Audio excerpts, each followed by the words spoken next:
23 septembre, Journée internationale contre l'exploitation sexuelle et la traite des femmes et des enfants. Le 23 septembre 1999, pendant la conférence mondiale de la Coalition contre la traite des femmes, ils ont choisi cette date pour symboliser la Journée internationale contre l'exploitation sexuelle et la traite des femmes et des enfants.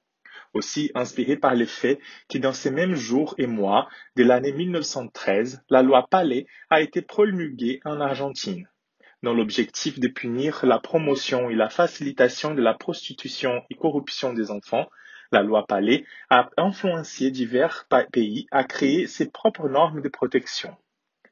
Pendant les années 2000, l'ONU a mobilisé plusieurs pays dans le monde contre la traite des êtres humains et l'exploitation sexuelle, spécialement des femmes et des filles.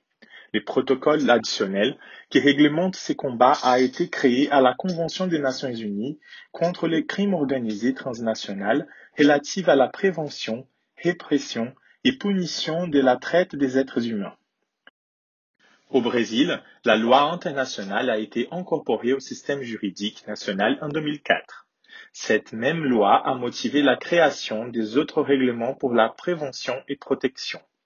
Pendant la législation internationale qui est nationale, la traite des êtres humains peut être compris comme le recrutement, les transports, l'échange, l'hébergement ou l'accueil des personnes, en utilisant la menace ou la force ou d'autres formes de coercition, à l'enlèvement, à la fraude, la tromperie, l'abus d'autorité ou à la situation de vulnérabilité ou à l'échange des paiements au bénéfice pour obtenir le consentement d'une autre personne qui a l'autorité sur une autre personne à des fins d'exploitation qui comprendra l'exploitation des prostitutions d'autrui ou d'autres formes d'exploitation sexuelle, des travails au service forcé, l'esclavage ou des pratiques similaires à l'esclavage, la servitude ou le prélèvement d'organes.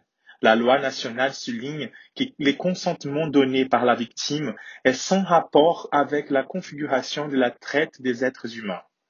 Les pays adhérents à cette loi ont eu la nécessité d'élaborer des plans nationaux d'adaptation pour synchroniser avec les lignes directrices de la communauté internationale dans l'objectif de créer une structure organisée pour mettre en place les protocoles de prévention, punition et élimination de ces conduites.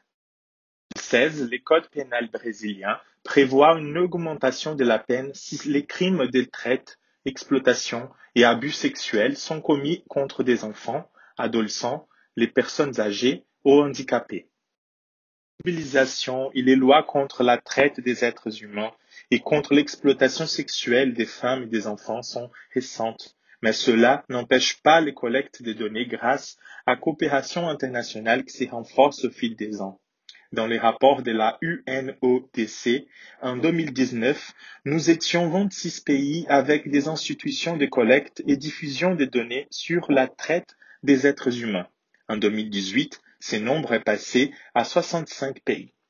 Les rapports informent aussi que la plus grande majorité des victimes des traites pour l'exploitation sexuelle, ce sont des femmes, surtout en Amérique latine. La traite et l'exploitation sexuelle des femmes et des filles sont une réalité cruelle. La journée du 23 septembre nous alerte vers une vigilance constante pour la protection des femmes et filles et les assurant leur dignité.